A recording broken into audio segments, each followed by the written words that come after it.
So, usually I try and do my videos with the computer off and not having a heater fan on and not wearing a robe, things like that. But it's way too cold to turn the heater fan off, and if that's on, then might as well leave the computer on. And also, I can't put on any different clothes because of this happening right now. So, I'm sorry, you're just gonna have to deal with it and the shaky camera and everything because I can't get up to get the anyway.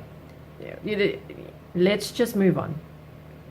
So, a point that I've been looking at a lot lately is the difference between feeling unsure and uncertain and kind of like confused and perplexed about things versus the process of grounding myself and really reflecting on who am I, how am I going to move forward, what is available to me, which choice would I prefer, how would these potential scenarios or choices affect the people around me, what kind of impact can I have on the community around me, things like that. Because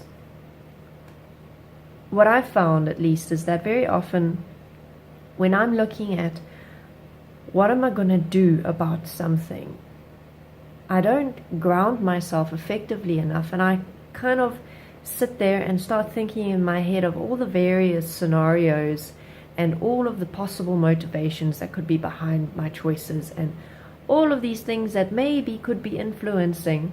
And as I'm thinking about it, I'm getting this build up of like anxiety in my chest, and I'm just working myself up more and more and more.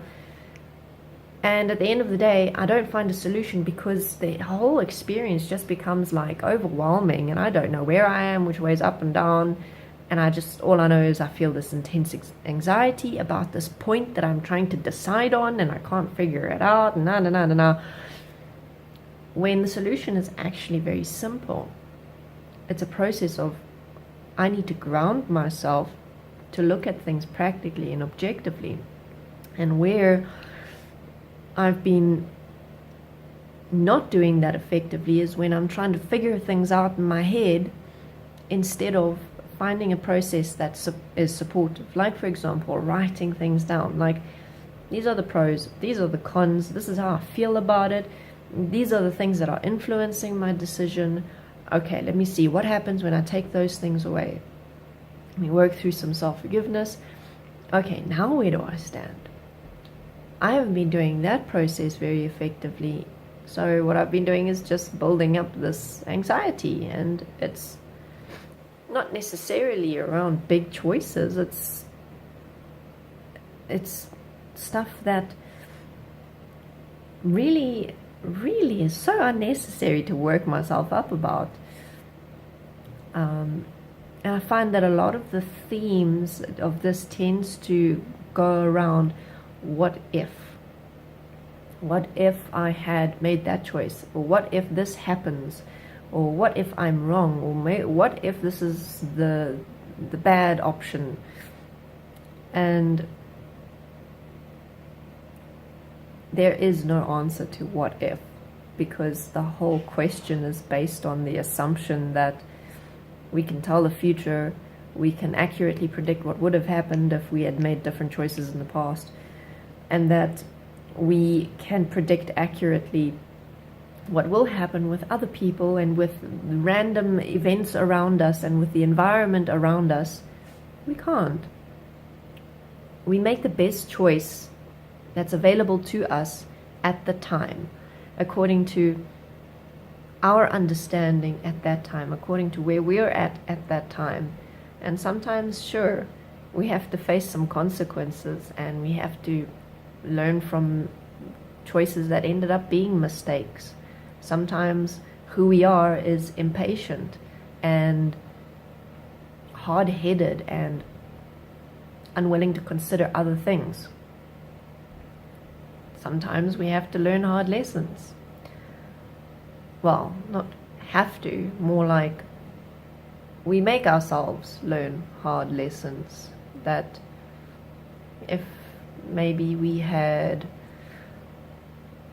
been a little bit more strict with ourselves, or slowed down more or taken more time to consider things effectively, to consider all things, that maybe we would have made a different choice. But that's very rare.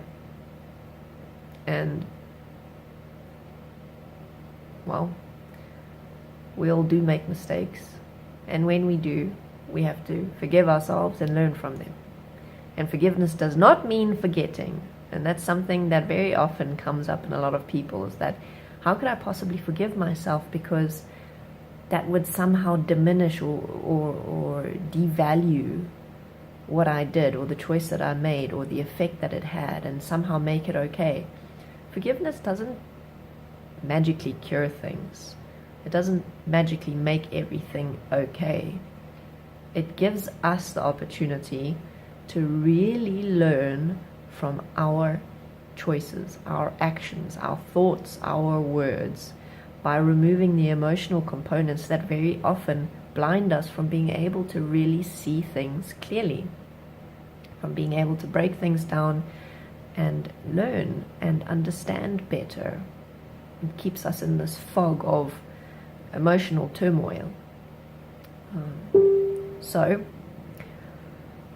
I'm going to end this now so that you don't have to continue with the buzzing in the background that I'm sure is very irritating right now, and the robe that I'm wearing is filled with animal hair and mud from their paws. And I shall bid you farewell. Thank you for watching. You can support me on Patreon or on Steemit.